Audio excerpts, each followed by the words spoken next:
జ్ఞానం కూడా ఇంకా వేరుగా ఉండడానికి వీల్లేదు. ఆత్మ ఒక్కటే, అద్వైతం రెండు ఉండవు, ఒక్కటే ఆత్మ, ఒక్కటే మిగిలిపోతుంది. సుషుప్తిలో గాఢ నిద్రలో ఏమీ లేకుండా నేను ఒక్కడిని అజ్ఞానము చేత ఉన్నట్టు. కాలం తెలియదు, సుఖదుఖాలు తెలియదు, నేనున్నానన్న విషయం కూడా నాకు తెలియదు. అదొక ఆనంద స్థితి అంతే. గాఢ నిద్ర పట్టిందండి, ఎంత బాధ అనిపించిందో అని ఎవడు అనరు. గాఢ నిద్ర పట్టింది, ఎంత హాయిగా ఉందో అంటారు. అంటే అన్నీ ఏమీ తెలియని స్థితి. లేచి గడియారం చూసి చెప్తాడు, అప్పుడే తెల్లవారిపోయిందా, గంట సేపు పడుకున్నట్టు పడుకున్నాను అంటాడు. అంటే ఏమీ తెలియదు, ఇంక తాను ఆత్మ ఒక్కటే ఉంది కాబట్టి. లేకపోతే అదేంటి, అది శవమని తీసేయరు, ఆత్మ ఒక్కటే ఉంది. అందుకని జీవన వ్యాపారంలో నడుస్తుంటాయి, ఊపిరి తీస్తూ ఉంటాడు, ఊపిరి విడిచిపెడుతూ ఉంటాడు, ఇవన్నీ జరుగుతుంటాయి శరీరంలో. కానీ జరుగుతున్నాయని కూడా తెలియదు, కాలం నడుస్తోందని కూడా తెలియదు, సంకల్పములు లేవు, వికల్పములు లేవు, ఏమీ లేవు, ప్రతిస్పందన లేదు, ఇంద్రియములు పనిచేయవు, మనసు పనిచేయదు, అన్నీ ఆత్మయందు అణిగిపోయి ఆత్మ ఒక్కటే ఉన్నది. కానీ అలా ఉన్నదని జ్ఞానము చేత తెలియదు, అది అజ్ఞానం. అందుకని సుషుప్తి ఎరుకలో లేనిది, అనుభవం చేత తెలుస్తుంది అంతే. గాఢ నిద్రపోయానని అది అనుభవంలోకి వచ్చి తాను ఆత్మగా అలా ఉండిపోగలిగితే అది ఆత్మానుభూతి. దానికి కారణమైన జ్ఞానము ఆత్మయందే లయమైపోతుంది. ఆ స్థితి పొంది తీరవలసినటువంటి స్థితి. అక్కడ గురువుగారు జ్ఞానమును అనుగ్రహించాలి. అలా అనుగ్రహిస్తే వస్తుంది. గురువాక్యములు వినగా వినగా ఆ భక్తి, ఆ తాపత్రయం పెరగగా అది నిజమయ్యేటట్టు చెయ్యడం ఈశ్వరుడి వంతు. ఆయన చేస్తాడు, దానికి దారి మనం వెతకక్కర్లేదు. దేహేంద్రియ మనోబుద్ధి ప్రకృతిభ్యో విలక్షణం తద్వృత్తి సాక్షిణం విద్యాత్ ఆత్మానం రజవత్సదా అన్నారు శంకరాచార్యుల వారు. ఆత్మబోధలోనే అదో అద్భుతమైన మాట.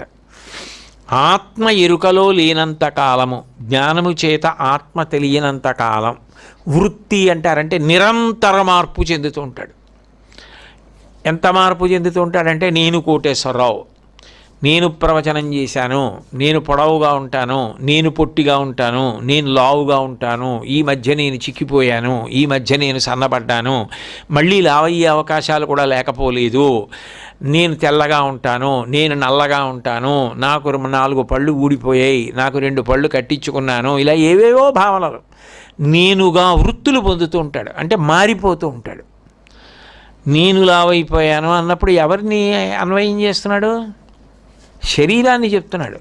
నాకు ఆకలిస్తోంది, నా కడుపు నిండింది, నాకు కోపం వచ్చింది, నేను ప్రశాంతంగా ఉన్నాను, నేను మాట్లాడాను, ఇవన్నీ తన శరీరానికి అన్వయం చేసుకుని నిరంతరం మారిపోతున్నాడు. మారిపోయేవన్నీ ఆత్మ ఎందుకు అవుతాయి? ఆత్మకి మార్పులు లేవు. అదేం చేస్తోంది? రాజవత్సదా. చూడండి, ఒక విషయం ఉంటుంది, everything is carried in the name of the president of India అంటారు.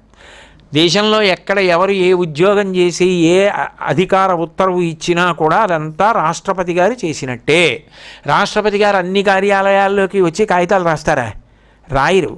ఆయన రాష్ట్రపతి భవన్లో కూర్చుంటారు.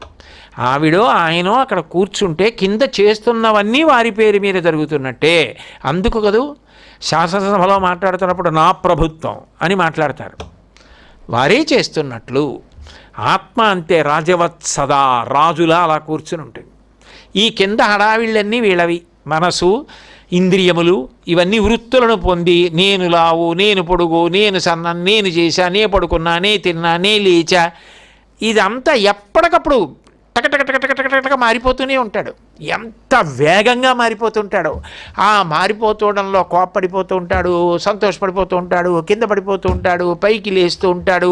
దీనికి అంతటికీ కారణం అంటే వృత్తి లోపల మారిపోతుంది, మార్పు వచ్చేస్తోంది. అసలు ఏ మార్పు లేని స్థితి ఆత్మ. అది రాజవత్సదా. ఏమీ చెమట పట్టి హడావిడిపడి కింద పడి మీద పడకుండా కూర్చున్నట్టు ఆత్మ అలా ఉంటుంది. దాని తేజస్సు పడుతూ ఉంటుంది వీటి మీద. అందుకని ఇవన్నీ చేస్తూ ఉంటాయి.